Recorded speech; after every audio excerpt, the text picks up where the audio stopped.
It seems like Lewis Hamilton just cannot catch a break, and the seven-time world champion has been receiving critiques for his behavior and his performance in the last two seasons left and right. It's like people are forgetting what he has done for the sport and how he's changed the narrative of what it means to be competitive at Schumacher's level, but this time things may have gotten too far. While a critique is a very well accepted thing to come from an F1 expert, what a former F1 team manager said about Hamilton will definitely make you think twice about whether the people that are commenting on him do have a genuine reason and proof for that or are just plain haters.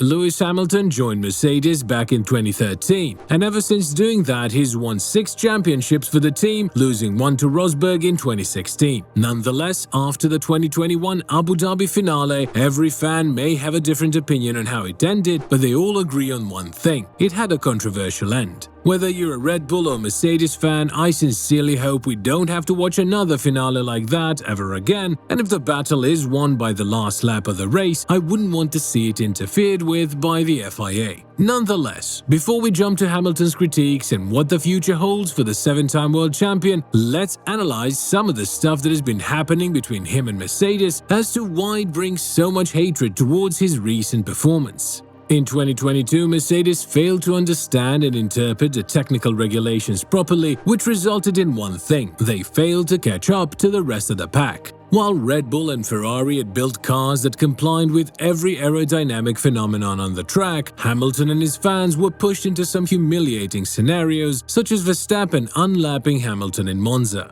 This had to bring down his confidence a lot, and the fact that he was outperformed by a rookie in Mercedes, one that drove a bad-performing Williams for 3 years straight, only added fuel to the fire. Were the narratives that Hamilton was falling off his peak and that he was far from where he was supposed to be? Yes. But was it all his fault? Definitely not. The 2022 car, or the W13, the car that would go down as one of the worst cars to have ever been produced by Mercedes, has been constantly urged to be changed by the 7-time world champion. After all, he's been the head of the team for quite some time, and if a recognized champion goes on to talk about the preferences of the car, then what is left for you but to listen and implement his advice? Obviously, Mercedes hoped heavily on Russell and his ability to extract better performance compared to his compatriot in a troublesome car, so the logical conclusion would be that the design of the car has nothing to do with it lacking pace and performance. But in 2023, the same thing was proven. Entering a season after being beaten by a teammate for the 3rd time in his career, with the first one being Button in McLaren in 2011 and the second one being Rosberg in 2016, Hamilton has had a lot on his shoulders to prove that he still has it. On top of that, he has the pressure to perform, knowing that his future with Mercedes isn't safe, and now that talks between Mercedes and Leclerc are happening more and more often, it can definitely take a toll on your sharpness and ability to think straight while you're in the car. All of this combined is enough for Joan Villadel-Prat, a former F1 team manager, to say that he's positively surprised as to how Russell managed to ride the horses named W13 and W14, but a proven champion like Hamilton has been constantly finding excuses left and right, as he went on to add. Hamilton is fed up, and if he doesn't win, he's like a spoiled little boy. You either win or you break the toys. He's a whiner, you know. The tires, the strategy, he questions everything, and he has screwed up. When you have a teammate who is faster than you, it is normal to be quiet and put your head under your wing. I think he hasn't lost, but after 7 titles, what motivates you? Well, win another.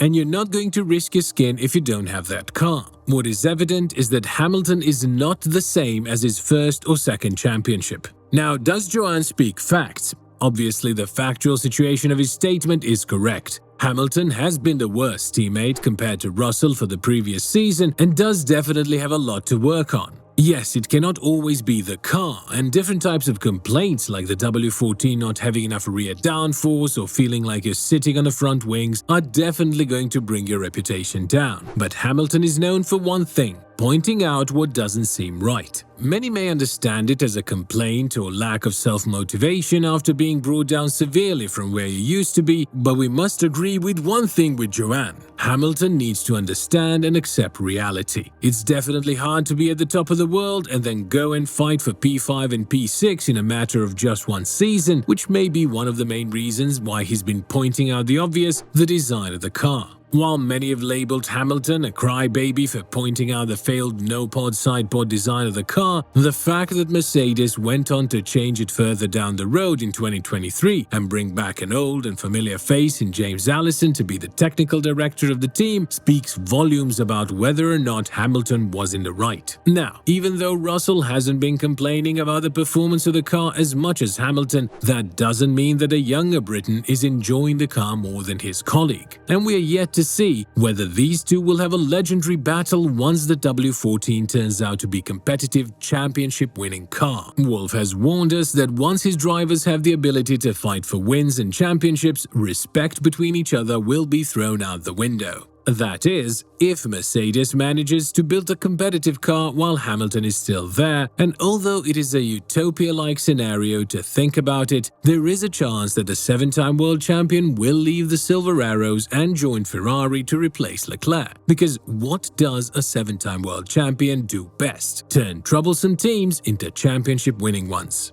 But that is exactly the same scenario that is currently going down at Mercedes, and if Hamilton wants to cement his legacy in F1 as the greatest one to ever do it, winning a championship with Mercedes in the next 2 seasons would definitely be the benchmark and the cherry on the top of his wonderful career. On the other hand, Villa del Prat highlighted that although Alonso is older than Hamilton and has 5 fewer titles, his ambition to improve himself is definitely something that separates him as a driver compared to Hamilton. When talking about this matter, Joanne said, "One has won 7 and the other 2, and Fernando knows that he could have won more, that he has the potential to be ahead of Hamilton, except that Fernando's choices were not correct and Hamilton was right. But the desire that Fernando has, the best of all, is that now people recognize him. Formula 1 and other drivers, they recognize him as a phenomenon. If Fernando hadn't come back, his story would have been forgotten with a title or 2. But being in Formula 1 at his age, when he has a good car, taking what he's taking, now he's physically enormous and mentally he's brutal. When Fernando beats a driver, he's happy that he is the one who wins." Furthermore, he went on to add that Fernando isn't a bully driver and he's winning in Formula 1 by far, not only because of the results, but also because he doesn't fail. If I remember correctly, Hamilton was able to establish himself as the better competitor compared to Alonso back in 2007 when both of them were teammates. And Alonso just came out after his second championship-winning season with Hamilton starting his voyage in Formula 1.